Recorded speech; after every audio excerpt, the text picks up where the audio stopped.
Tingnan nyo guys. May tubig na link. Tubig siya. Tumutulo. Guys.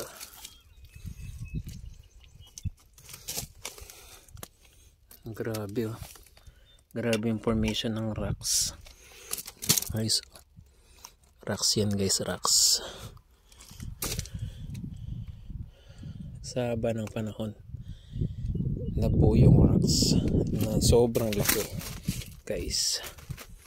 Tingnan mo. Sa taas. Grabe oh. Ang tigas niya guys. Tapos merong tumutulo na tubig.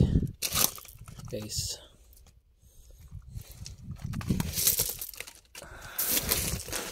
So punta na tayo doon sa dagat. Tingnan natin yung view guys. Ayan. Palapit na tayo sa falls guys.